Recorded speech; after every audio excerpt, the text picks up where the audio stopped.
تبارك الذي بيده الملك وهو على كل شيء قدير الذي خلق الموت والحياة ليبلوكم أيكم أحسن عملا وهو العزيز الغفور.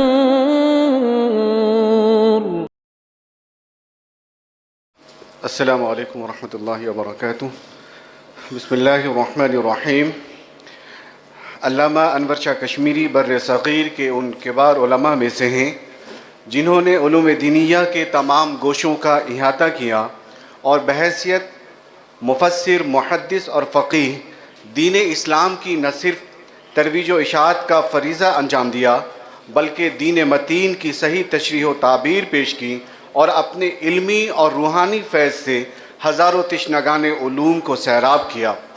درس و تدریس آپ کا محبوب مشغلہ تھا اور اس کے لیے آپ نے خود کو ایک جگہ محصور کر کے نہیں رکھا بلکہ کئی علاقوں کو آپ نے اپنا مرکز تدریس بنایا اور بہت جلد علمی حلقوں میں آپ مشہور ہو گئے.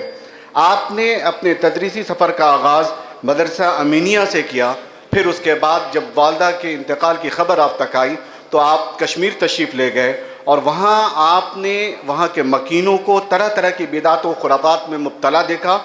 ان حالات نے انہیں تمام بدعات سے لڑنے اور دین متین کی صحیح تفہیم کے لیے رکنے پر مجبور کیا. بالآخر مدرسہ فیض عام کی بنیاد ڈالی گئی اور آپ نے دعوت و تبلیغ اور تعلیم و تعلم کا سلسلہ شروع کیا. آپ کی محنت کا اثر دھیرے دھیرے ظاہر ہونے لگا اور ظلمت و تاریکی کے بادل چھٹنے لگے. لیکن کچھ دنوں کے بعد وہاں کے لوگوں کے سلوک نے آپ کو اس علاقے سے ہجرت کرنے پر مجبور کیا اور آپ نے بالکلیہ ہجرت کا ارادہ کر لیا اور دارالعلوم دیوبند تشریف لائے تاکہ اساتذہ سے ملاقات ہو اور ان کو یہ بتا سکیں کہ اب ہم ہجرت کرنا چاہتے ہیں. لیکن آپ کے اساتذہ آپ کی صلاحیتوں کے معترف تھے، اس لیے انہوں نے خاص طور پر حضرت شیخ الہند رحمۃ اللہ علیہ نے آپ کو دارالعلوم دیوبند میں ہی ٹھہرنے کا حکم دیا. آپ کے اندر اپنے استاد کے حکم کی خلاف ورزی کرنے کا تحمل نہیں تھا، اس لیے آپ نے دارالعلوم دیوبند میں رہنے کو ترجیح دی.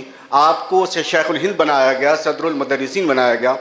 کچھ دنوں کے بعد بعض ایسے حالات پیش آئے کہ آپ ترک تعلق پر مجبور ہوئے اور پھر اہل ڈھابیل کے اسرار پر آپ ڈھابیل تشریف لے گئے اور وہاں آپ نے حدیث کا درس شروع کیا اور اپنی علمی جدوجہد سے یہ ثابت کر دیا کہ دیوبند کے بعد ڈھابیل کا انتخاب بالکل مناسب انتخاب تھا.